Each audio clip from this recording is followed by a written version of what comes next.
Hello, and welcome to Hopkins at Home. Thank you for joining us today. I'm Carrie Altoff. I'm an associate professor of epidemiology in the Johns Hopkins Bloomberg School of Public Health.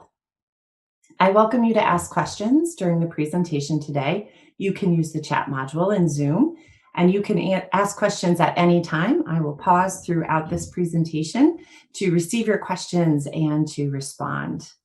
You can also find more on this topic through a number of the links that I've nested in the slides, and we'll make these available as best we can after the presentation. So without any further ado, thanks for joining me today to talk about gathering and traveling during a pandemic.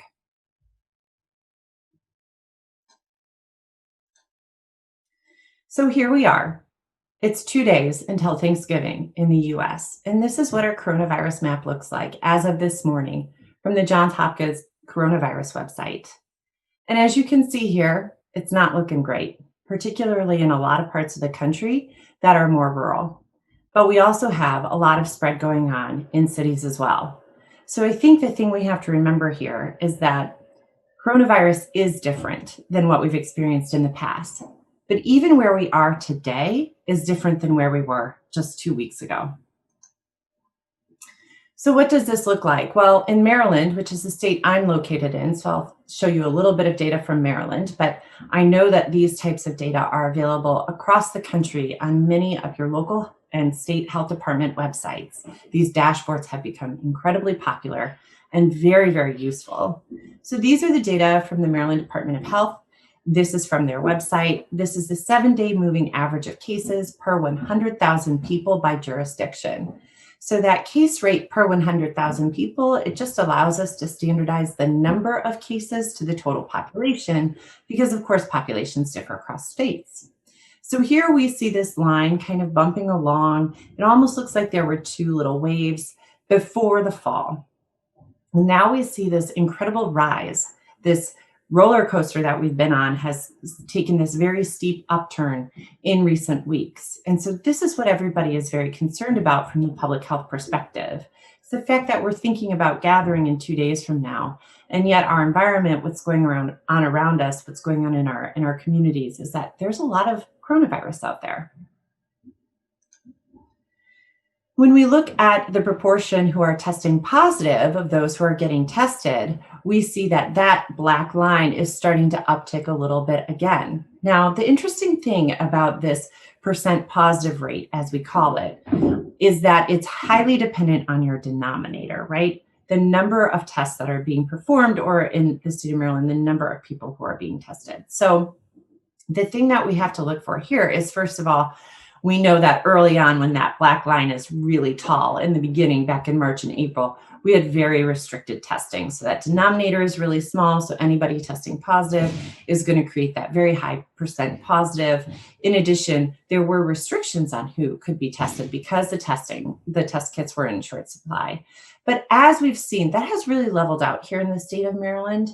And this bump that we're seeing now more recently in October and November, this uptick, that is what we're concerned about, this percent positive. As a general rule of thumb, anything above 5% positive starts to make everybody very, very nervous. And that is under the assumption that we are having pretty widespread accessible testing.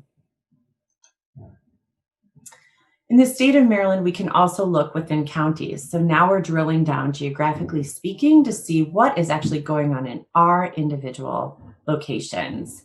And right up here is Baltimore County, this blue area here. It's right here. And Baltimore City is nested right in here within that.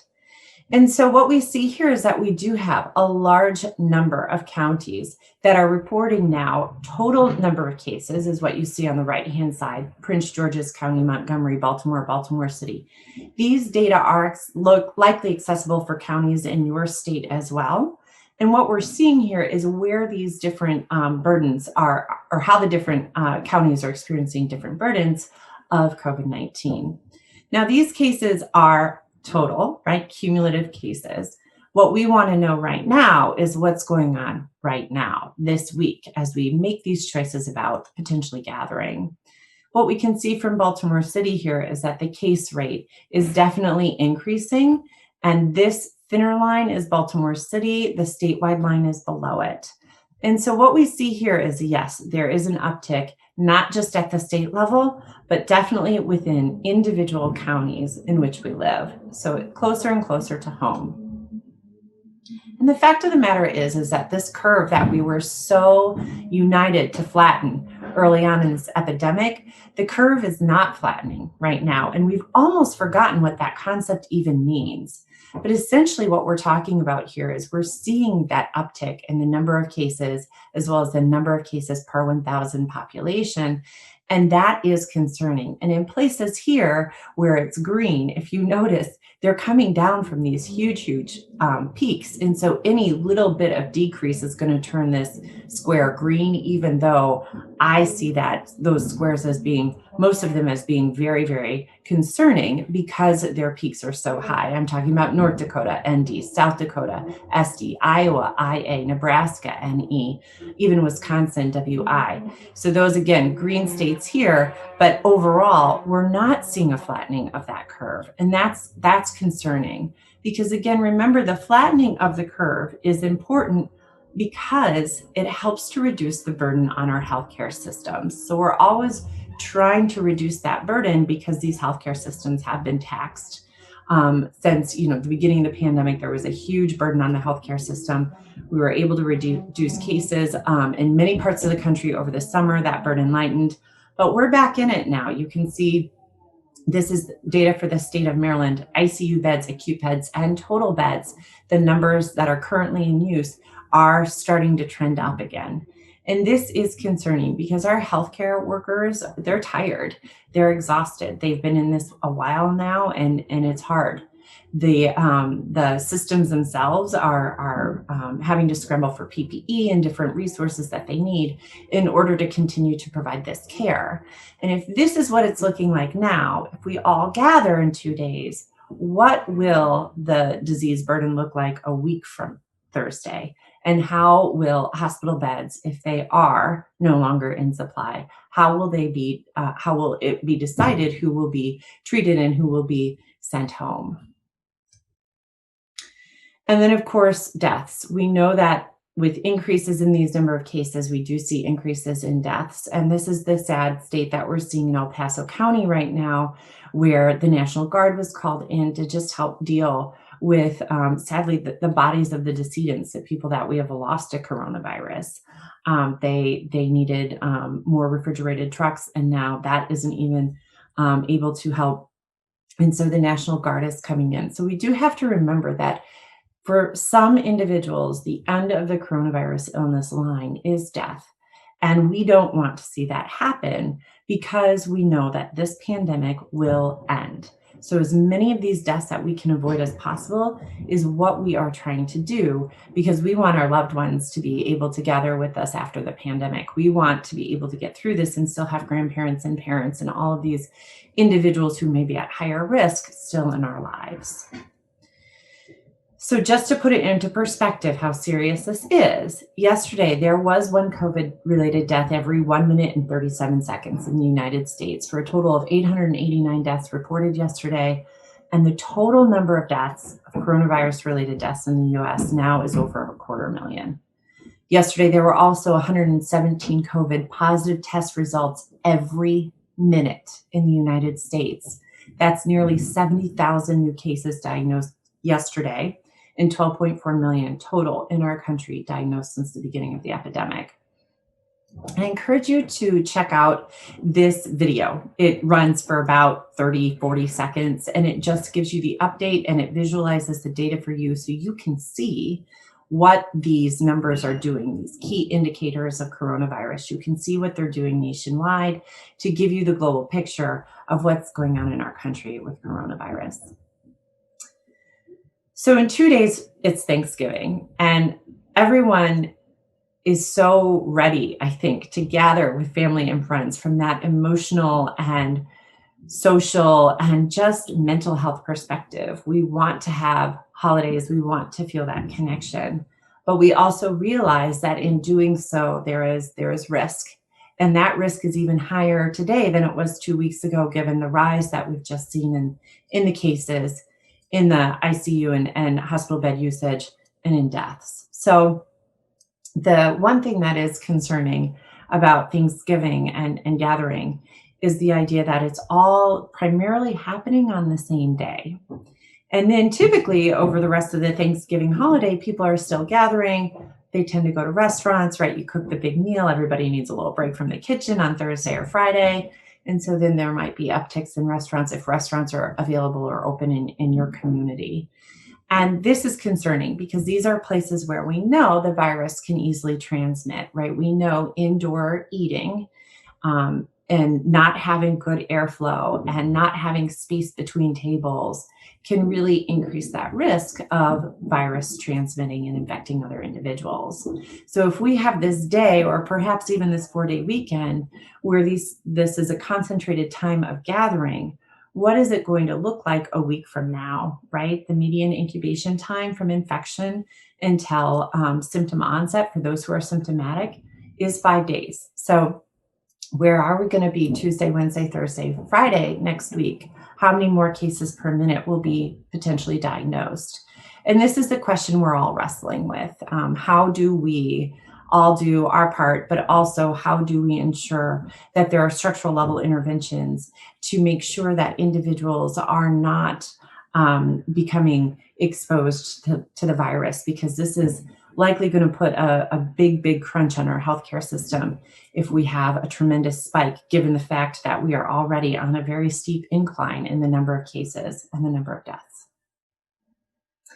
So seeing all of this, the CDC issued guidance at the end of last week on November 19th and said, there have been more than 1 million coronavirus cases over the last 7 days in the United States. That's a tremendous number of cases.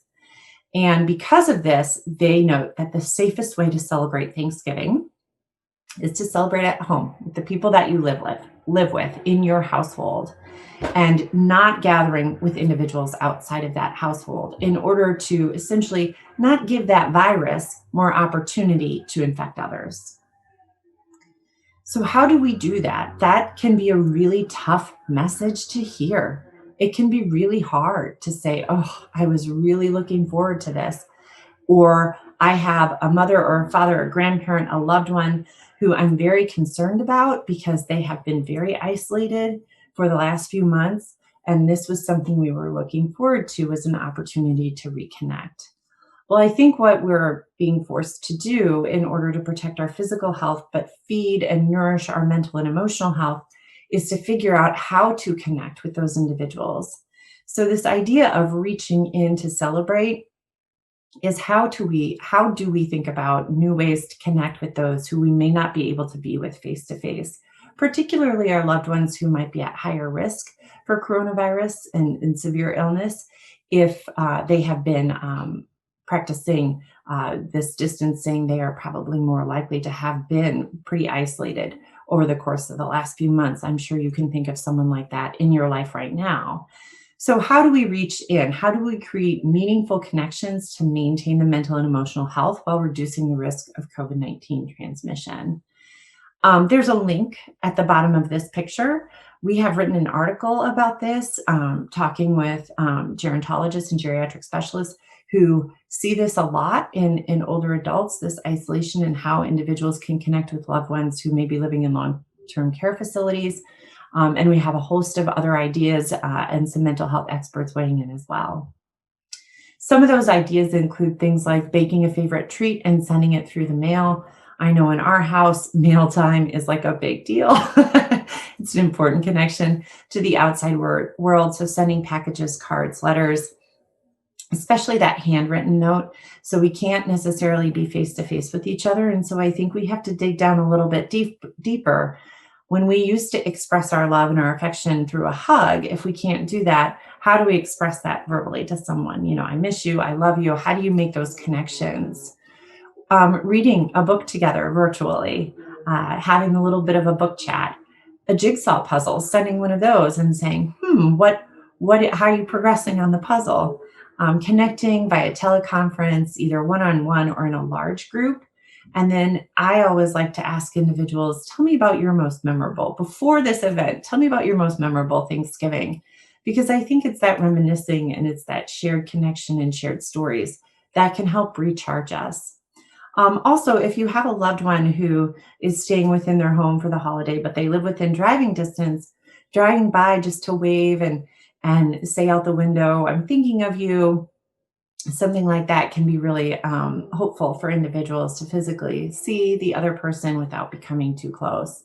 There are a whole list of other ideas for how we can reach in, and I invite you to share ideas through the chat as well, because the one thing about these reaching in ideas is that the more people who kind of put their heads together, the more creative and wonderful they get. Celebration within the household, when you're focused on just, okay, what are we going to do as a household to celebrate? We've had a lot of good ideas. Again, more ideas are shared at the link. But one way that we thought we've seen families really enjoy this holiday is to get very creative with the menu. If you don't like turkey, this is your year, right? You can have whatever you want for Thanksgiving, and maybe you've had that in the past, you lucky duck. But right now, if you've never been able to just say, hey, let's have whatever we want for Thanksgiving, this might be the year to do it. Go outside. Go outside and get some fresh air if you can. If you have access to a safe place to be outside, definitely do that. Go for a hike. If you have a fire pit, fire that up. Sit outside even for just a few minutes and put some fresh air in your lungs and sunshine on your face. Just hear the sounds of the outdoors in order to give yourself a moment of peace and of pause during this holiday. Make a craft and send it to a loved one. You can even do that on Thanksgiving Day together, maybe even via webcam.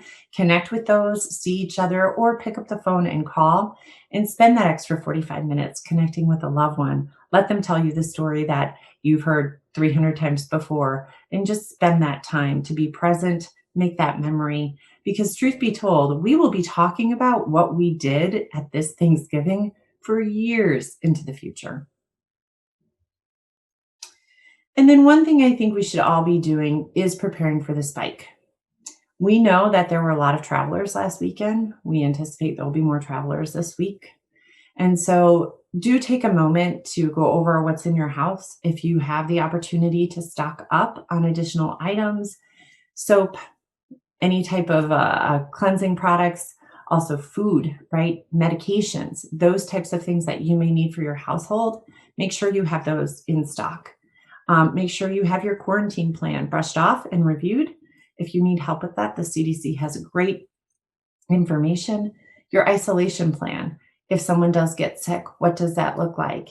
And then how will you continue to reduce your risk if the spike occurs? So just mentally preparing, okay, in a week, if we see an even more dramatic increase in the number of cases, what will that mean for my life? What will that mean for my family? How will we further reduce our risk and put a little more space between us and others physically in our community? So that's Thanksgiving. And the reason why we're really talking about this as a household celebration is because if you have not been quarantining for 2 weeks, that is a pretty high risk scenario to walk in and see a loved one who could be at high risk for COVID-19. If you haven't quarantined for a week and gotten some testing, that's still a pretty high risk environment to walk into, just given the amount of community transmission right now across our country. So we really talk about Thanksgiving right now because we're so close to the actual holiday event, in terms of, okay, if you have not been planning and preparing and reducing your exposures and getting tested to continue to reduce that risk, although it's never zero unless you're just within your household, then we really, your Thanksgiving plans right now are probably restricted to your household. However, the winter holidays are coming up, and I think it is time that we can start thinking about, okay, what is this going to look like? Because I think some of the challenge of right now is trying to make these choices, make these decisions, but also build in flexibility so that we can be more agile and move based on what transmission is happening. But before I move on to that, I'd like to just pause for a minute. If you have any questions, comments about reaching in, celebrating at home, please send those through the chat. Oh, we have a good one here about planning to travel recommendations for someone who's traveling on an airplane or Amtrak, etc. That is coming in the second half here. I have lots of recommendations for that. Any other questions? Okay, well, don't hold back. Go ahead and put them in the chat or other ideas for how you're connecting with each other for this Thanksgiving. So let's move on to this winter holiday planning and how we need to get our minds wrapped around what's coming and how we're still going to be taking care of our emotional and mental health while preserving our physical health. So we have a step-by-step plan because that's what we like to do is make these plans. We have a step-by-step plan for how to think about the winter holidays that are coming up. And the first thing that you should do is talk about goals. It's a little weird to talk about goals for a holiday. We fully admit. But it actually is really important in coronavirus because if your goal is to reconnect and check in on a member of the family who might be very isolated that you're concerned about, then that celebration should be centered around that goal. And perhaps it's not having a big family celebration, perhaps it is just that reconnection with that individual. So, thinking about exactly what your goal for the holiday is really, really important. And if you're going to be gathering with a household outside of your own, the other thing to do is to start thinking about the ground rules for that gathering. And this helps everyone to feel more confident. And the reason why we're talking about this as step one is because this should be done about 3 weeks prior to the actual date of the gathering. You identify the goals, you make sure those are shared with the people that are involved in the event. You talk about the risk and benefits for you and your loved ones, right? Both physical and mental, identifying individuals who may be at higher risk for severe illness if they become infected. What are you going to do to help protect them? And perhaps then that is the level of preparedness that everyone needs to agree to in order to protect the most vulnerable who's attending in your gathering. And then finally, can you break down what you want to do into smaller solutions, right? To say, okay, we would love to have this big family gathering. That's not quite in alignment with our goals. We're going to gather to make sure that grandma and grandpa can come and see our kids, right? Something along those lines. Are there little steps that you can do along the way to break down that pretty big, at what seems like a very big process right now to have them come? What will the quarantine look like? What will the testing, if you're going to seek out testing, what will that look like? What will it look like when they arrive? What are the ground rules for how close people will be in contact with each other? Will mask wearing happen in the house upon their arrival? And if so, for how long? Breaking down each of those moments into a decision can be helpful to just think through what this is going to mean. Because you don't want to get into a situation where you're so excited to see a loved one, but then everything feels like an awkward step because you're not quite sure how to proceed in the safest way possible to protect the most vulnerable among you. And then finally, if you do have more than your household, making sure that the attendees of the event or the gathering are all on the same page with the plan that's put in place is really important. So if you decide we're going to have this event, everybody really needs to be quarantined for a week before, a test should be taken on this day, and results reported to everybody on this day. That's a great plan, but everybody's got to be on board. And if somebody doesn't follow through with the plan, what's going to happen? So again, 3 weeks out, this is really one thing you should be thinking about well in advance. And then 2 weeks out, you should have your plan A in place, right? You have your plan A. And as you implement plan A, go to your local websites for those dashboards and look at your county and the county from where your guests will be traveling from and look at the number of cases, write it down. Look at the number hospitalized, write it down in your county and these other counties, the number of deaths and the proportion who are testing positive. Because it's really important to know this was the environment when we made these plans, because it gives everyone permission to modify plans if the environment changes. And as we've seen in the last few weeks, things can change very quickly. So make your plan A. Think about the ways that you can reduce risk in that plan. Make sure everybody is comfortable with it and we know the ground rules. This gets implemented 2 weeks prior to the gathering because truly 14 days of quarantine, true quarantine, there is no substitute for that level of risk reduction if you will be interacting face to face with somebody who is at high risk for severe COVID illness. Okay, plan A. Couple of tips with your plan A. If you are gathering with someone with that increased risk, 14 days of quarantine. And interestingly, one thing we forget about, you should travel first. So if you're going to go visit parents, for example, who are elderly in a different state, you should get to that state and then start a 14-day quarantine because we know that there can be higher levels of risk of transmission during travel. And we'll get to that in just a second. If you're not anticipating that guests are going to be at severe risk or higher risk for severe COVID-19 illness, perhaps a 7-day quarantine is something that's comfortable for you and your guests. And maybe implementing testing 2 days prior to the event is something that is also amenable with your guests. Now, the thing that you have to remember here is that testing is not uniform across this country in terms of availability to access tests, but also in terms of the turnaround time to get those results. And so that's something you have to monitor. And honestly, one of the best ways that you can monitor that is by asking people in your community who have been tested recently through the same mechanism that you are planning to get tested in. As we saw this week, there have been huge explosions in the number of individuals wanting a test. So I think there will probably be many individuals that will gather on Thanksgiving, having had all these great intentions in order to get their test taken, but may not yet have the results back. So if the morning of your event, you still don't have your results back, and that was part of your ground rules, what's going to happen? What are you going to do? So there are unknown variables here that we have to recognize and be able to roll with. One thing about testing, and there's been some nice media reporting and conversations about this idea that a negative test does not mean zero risk. And that's because the incubation period for this is 14 days, and you're not necessarily going to test positive on all of those days. And you're going to be more infectious on some of those days than other days. And interestingly, with COVID-19, you can be infectious 48 hours or so prior to feeling symptoms. And so, getting a test means on that day that that specimen was taken, there was not virus that was detected in that specimen. That's what it means.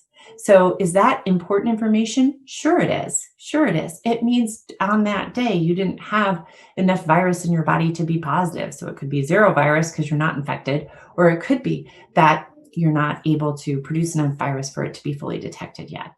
So there is good information there. If you're positive, you know what you need to do. You need to start your 14-day quarantine your 10-day isolation and be at home. But if it comes back negative, don't feel like that means you are COVID-free and able to go and interact with anybody else, particularly if those interactions are going to take place in subsequent days. So this is the example of Kate, which I really like, where she gets exposed on day 5. She got tested, and that is kind of the recommendation because 5 days after exposure is the median time to symptoms for those who will become symptomatic. Day 8, thinking she doesn't have COVID because of her negative test result on day 5, she goes to a family gathering. And actually, she was contagious, and she doesn't know it at that family gathering, but 2 days later, she's going to feel ill. And if she gets another test, she will likely be positive within that day or two of symptom onset. So this is an example, walk through day by day, of why we say testing is a way to lower risk, but it doesn't mean zero risk if you have a negative test. Step 3. Okay, so here we go. You have your plan A in place, but you also need a plan B, C, and D. And this is to allow us that flexibility to change, to be nimble, to ensure that we are protecting people's physical health as well as attempting some connection for mental and emotional health.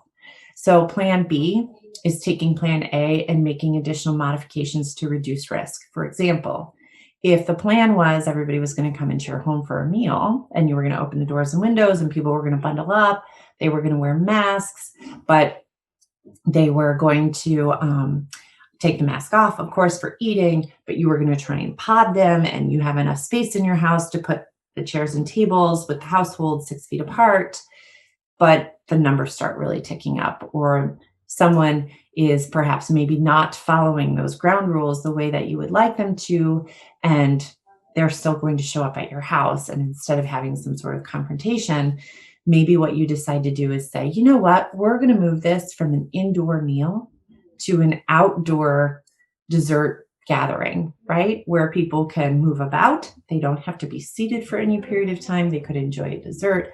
They can say hello, but it's outdoors, which definitely reduces risks. Masks on, except for when you're eating.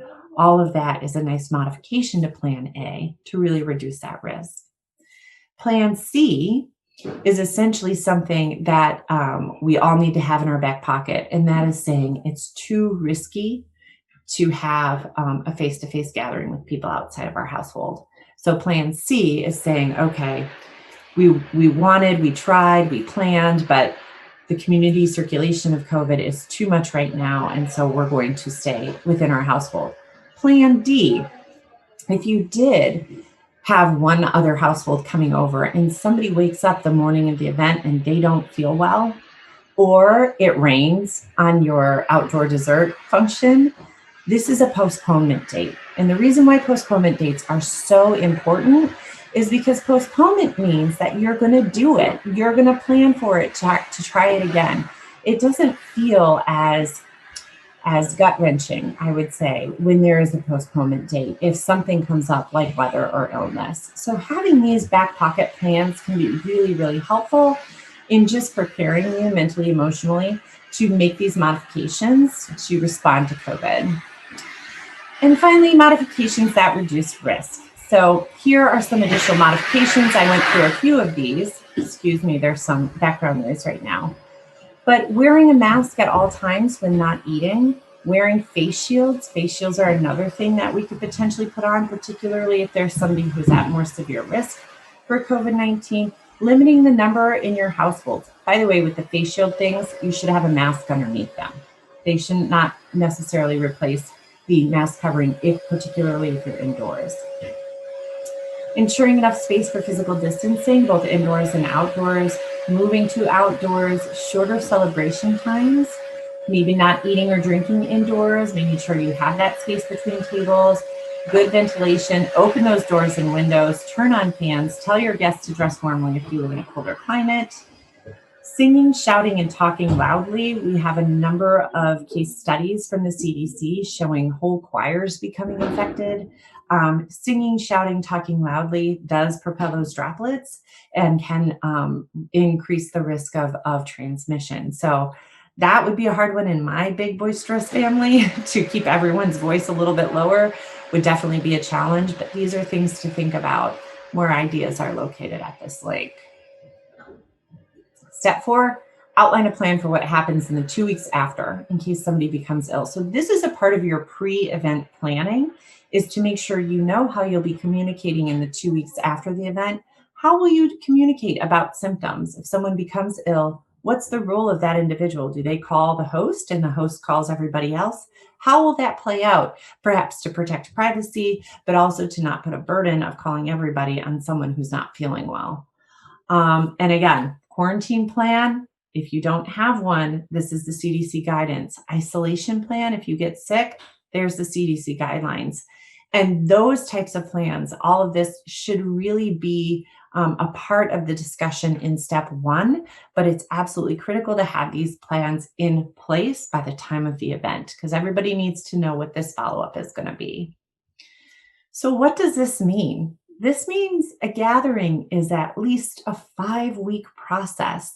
So if we are planning a New Year's Eve gathering, let's say on December 31st, on December 10th is the time by which we're having that conversation with anybody from outside of our household that we plan to interact with. By December 17th, which is before a lot of other winter holidays, that is when you're either doing your traveling and then quarantining, or if you don't have to go by more than personal vehicle, you do start some sort of quarantining if there are going to be individuals at the gathering who are at highest risk. By December 24th, this is when, if you don't have individuals at high risk at the gathering and everyone is comfortable with a 7-day or so quarantine and some testing, That's when this gets started. December 28th. This is when you would perhaps be getting tested just a few days out. And then that lockdown is pretty tight after that to make sure that you have reduced your risk and you are not bringing the unwelcomed guests of coronavirus to that New Year's Eve gathering on December 31st. And then afterwards, until January 14th, it is a process of monitoring symptoms and realizing that you might be in quarantine or isolation in some time after that time. So thinking about what is your work schedule? When are your kids supposed to go back to school? All of those things need to be factored into the thought process for how those 2 weeks might look. So having any plan in place for any of these things can really help you feel that ability to move more agilely among these different plans that you may be putting forth. And then just remember that all of your guests' exposures from the prior 2 weeks, they're bringing them with them to that gathering. And then you will have those exposures and you will be taking them forward into the following 2 weeks. That's a simplified way to think about it. Travel. So here's the question about travel. So there are people planning to travel. And so what can we do? So remember that with all of this, these are choices that we can make to reduce risk, right? When we have this much community transmission, the baseline risk is now elevated. So these little steps that we take to reduce risk become even more important.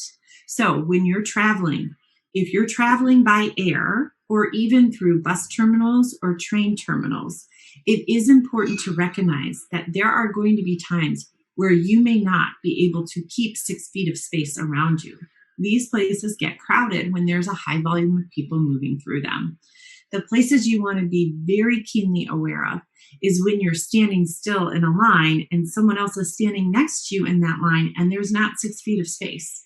You want to practice your conversational, kind words of saying, could we just please put a little space between us? The us makes it a group activity, right? This is something we're going to be doing with each other and for each other. Elaine Swan, who's a lifestyle and etiquette expert, taught me that, and I think it's brilliant. So making sure you can have that space, especially if you're standing stagnant in line while you're waiting to go through security, while you're waiting to board a plane, while you're waiting to board a train. Those are times where if that line doesn't get moving or having that kind of exposure for a duration that may start to feel really uncomfortable. Definitely wear your mask. Wear your mask. Keep it on the entire time that you're traveling. And if you have a face shield, you might want to put that over the top of it. It's just one additional level of protection. Now, there's been a lot of talk about contact surfaces, and we're not really seeing a ton of spread through contact surfaces. And you know what? I think the data is suggestive of that, but I will say hand hygiene and sanitizing is still so key. Why? Because there are other viruses that are starting to circulate out there as well. And you don't want to be sick with anything that could have symptoms of COVID. It will stress you out when you get to your location. Additionally, if you do pick up influenza or another virus that we know can result in hospitalization, more severe illness, that's not good right now either, because we are anticipating that coronavirus will continue to spread through these holiday events, and we will likely see some additional rise in cases. That's what we're preparing for. So doing all you can to protect your health and keep yourself out of a hospital setting is important, unless you need the care, right? If you need the care because of you're not feeling well, you have symptoms of a heart attack or an MI, you have renal disease, you need to go see your doctors. But if you are otherwise a healthy person and that you can remove additional exposure to viruses, do it, right? Hand hygiene is so key. And then finally, this question about, is it safe to travel by plane? There's been some great data out there that shows that the way the air circulates, and this figure you see here is from a JAMA article, the way the air circulates does not necessarily result in a lot of risk of exposure in a plane setting when you're actually in the airplane. And I think the thing that you have to take into consideration here is this is making an assumption that you're not going to be seated next to a person who may have COVID. right? And so remembering that more and more people have COVID in our communities, airplanes, trains, buses, these are all places where populations are mixing, people are mixing. Some people are coming from even higher levels of community transmission of coronavirus. So yes, we're not supposed to be traveling if you don't feel well. We're not supposed to be, we are supposed to be inside. But I think the thing is to remember is that we do have asymptomatic infections. People are still probably going to make some choices to travel when they don't feel well. And so having seats next to you, having space next to you is really, really important because we know social distancing works. Travel by train and bus, the CDC suggests that this can be a little less risk, primarily because there's more space in some of these different vehicles. And it's a slight reduction in risk. But again, if you get seated next to someone who potentially has COVID, that can be a problem. So, calling ahead, making sure you're aware, you know what's going to happen in your travel experience is really important. And then finally, driving a personal vehicle. This does have a reduction in risk. Try and limit your stops as well, because again, going into rest stops, different things like that, contact with others is how the virus transmits.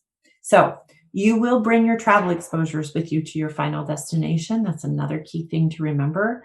So making sure you've talked with the other people you'll be gathering with at your destination about what the protocol will be for once you arrive. Will you be wearing masks? What will that look like to make sure everybody is on the same page? And then finally, this quote from last week that I think has been repeated a number of times: a Zoom Thanksgiving is a lot better than an ICU Christmas. I mean, the name of the game here is yes, how do we make those connections?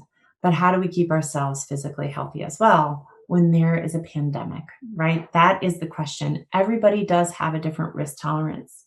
Places across this country have different requirements for travel. One thing you have to do when you're traveling is look at what the requirements are for quarantine or testing in the state you're traveling to. And also look at what they are for your home state for when you come back, especially if you're traveling to a place which has higher coronavirus circulation than in your home state. You may need to budget 2 weeks of time afterwards when you return in order to be in quarantine. And again, the name of the game here is to try and practice our patience as best we can because these events that we know fill the heart and soul, keep us mentally and emotionally healthy, can also result in severe illness with COVID 19.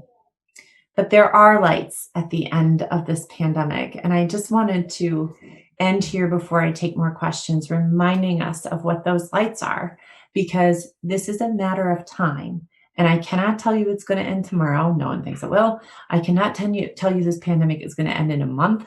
I cannot tell you any of those things. We are looking at still a number of months in this pandemic.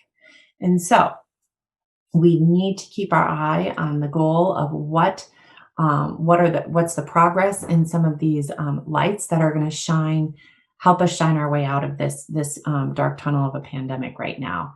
There are structural things that can be done. Guidance for states to act in concert with each other based on data of local transmission. Those types of approaches, we are seeing even some states, governors get together. Some New England governors got together and talked about this. Like, how are we going to kind of try and move in tandem here? What are the indicators we're looking at, and what are the movements turning that dial between more and less community circulation if that virus is really present in our community? Securing PPE, and not just for hospitals, but also long-term care facilities, nursing homes, those types of residential facilities, as well as prisons and other places where we're seeing an abundance of transmission right now. And reducing transmission in those places needs to be a priority, whether it's ensuring they have PPE or they're able to implement social distancing. That kind of monitoring of those places at the policy level can be really beneficial in terms of just reducing the number of cases. But it's also important to know that in a lot of these populations, like in nursing homes and in prisons, the individuals in there are becoming sick from infections coming in from outside the community. So we have to keep that community transmission low in order for those workers to be able to go in and care for those populations and come back out without transmitting the virus. Those individual workers can still live their lives and get groceries and do those types of things. So we really got to bring down the community transmission for that. Free and widely available testing hopefully will be coming in our future. I don't know if it will be, but these are the things that hopefully we can do, and policies can potentially be changed in order for us to get a better handle on what's going on. And testing not just for those who are symptomatic, the big nasal swab that goes all the way to the back, but there are saliva tests that are coming down the pike for screening, and these types of tests can be very helpful. There's some interesting data coming out now from colleges who have used some of these screening tests and approaches, and how they're able to really identify cases and get people quarantined before bigger spread happens. Economic support. I know that our government has been in a back and forth about things like a stimulus check, but also thinking through emergency paid leave is really important so that when people get sick, they don't necessarily lose their jobs. And then finally, the most hopeful thing that we're all talking about, especially in the last 2 weeks, is development of not just a vaccine, but multiple vaccines, which are one has filed for emergency use authorization with the FDA, more on the way. And these vaccines aren't necessarily going to be freely available to the American public come January 1. There's going to be time to ramp this up to distribute the manufactured vaccine, but it is very hopeful to know that this process is moving. It's moving forward. So if we can hang on for a few more months, I'm hopeful that we will be in a better place. And then, of course, all of those structural things are very important to help us get out of this pandemic, some of which I think are in the works. Some I think are just a wish list, perhaps. But also, individual decision making is really, really important. And we've seen this, and this is actually weighted differently across states. That's also something to be aware of, particularly if you're traveling. So please do be careful and realize that everybody's decisions that everyone else is making affect you. And the reverse is true too, that your decisions not only affect you and your family, but others as well.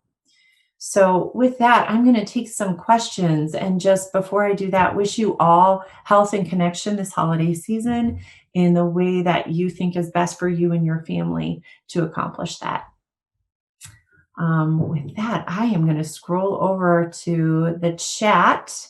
So I hope I have answered the question about the recommendations for someone who's traveling via planes or Amtrak. Definitely wear your masks, keep as much space as you can with others, wash your hands, and also practice that statement. Could we put a little space between us? Because I do think that helps with confidence in that moment. I know a lot of people feel anxiety in that moment when someone's getting too close to you and you just don't quite know what to say. So practice saying it. The next question is, our family has been playing Boggle over Zoom. Lots of fun. So fun. Games over Zoom are ridiculously fun. If you haven't tried it yet, I do highly recommend it.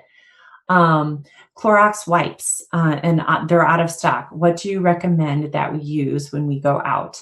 So I would say this: bring your hand sanitizer and wash your hands, because this Clorox wipes thing, the shortage, is really an issue. I feel this too. So the number one thing I try and always have with me is is hand sanitizer for when I can't wipe something down and I have to touch it. That's when I immediately sanitize my hands afterwards, and I do wash my hands as frequently as possible. I know it's ideal for the entire household to wear masks if possible. However, if you had to choose, is it more important for the higher risk individuals to wear a mask or for other people? So this is an important question. And here's the deal. Masks work best when everyone is wearing them, because the CDC just did a review of this maybe 2 weeks ago.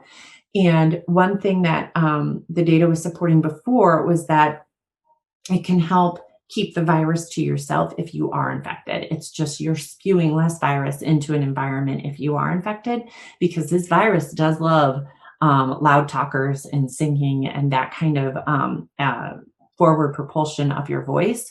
So wearing a mask really does help keep the virus close to you if you are infected. The second piece of this that is coming out now is that it can help prevent you from being infected if you are also masked and you're not infected. So I would say for if you have somebody who is high risk at your gathering, out of concern for that individual's well-being, everyone, the high risk individual, as well as everyone in attendance, should be wearing a mask as much as possible to really get the benefit of that mask. Okay, what oops, excuse me, that clicked backwards. And one couple more questions I'm gonna try and get to before we have to wrap up a hard 1 o'clock stop. Um, what to do if elderly parent doesn't understand your decision not to travel despite reasons and metrics and gets angry or depressed? Oof, this one is so hard. I've seen this both ways. I've seen parents telling kids who are crushed that they're not going to travel to see them or their grandchildren. And I've seen parents crushed when their adult children and grandchildren are not going to come visit them. And this really this is hard. And this is where individual decision making comes into play. And if you really feel like that is too much of a risk you're not comfortable with, and you've communicated that in the most sincere and empathetic terms possible to your loved one, and there's still hard feelings or depression, I would say, number one, if there's depression and there's somebody local who can check on that person and still keep a safe distance, send somebody over there.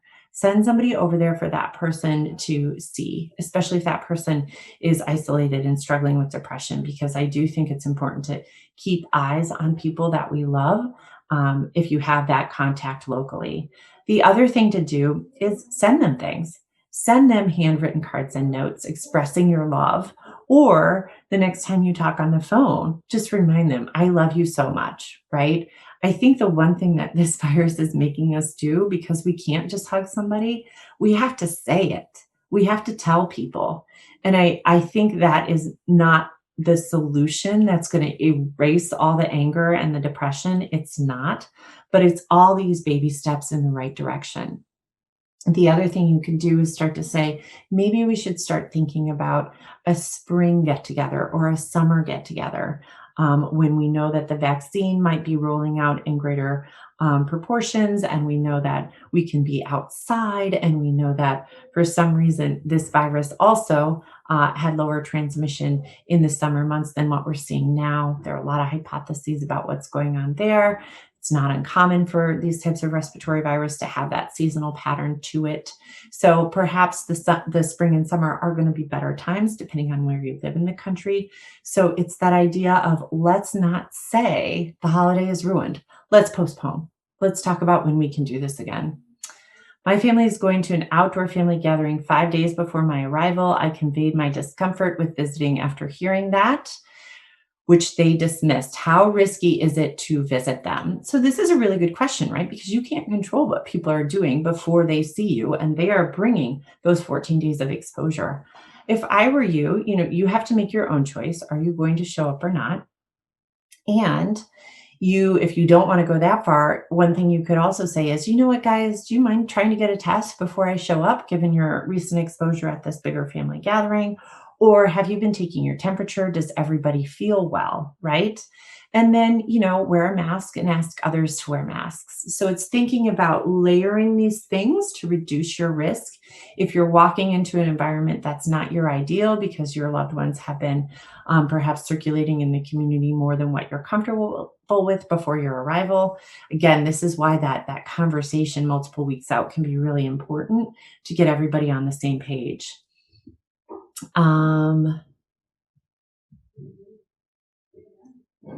Within one's bubble, can one still gather for Thanksgiving without using face masks? I would be given the amount of virus that we're seeing circulating all across the states right now, I would be very, very, very concerned about gathering in-house without masks. I would even be concerned in Maryland gathering outside without masks right now, because You don't want to give the virus an opportunity to transmit. And given how much transmission is going on in our community, remembering that some people are asymptomatic but can still spread the virus, those are the kinds of things that make this virus so sneaky. So if you can put that mask on, that is the best way to reduce your risk when you're gathering with others, or one of the best ways, I should say. Again, layer these choices. If you are positive for COVID antibodies, is there a risk of transmission? Interesting. So COVID antibodies come up, after the infection, right? And there are IgG and there are IgM, and the timing of when they come up in your blood happens later. The thing that the antibody test does not tell us is, are you infectious right now? Right? You have to have another type of test, either a rapid or an RT-PCR test, in order to know if you are shedding virus at that time.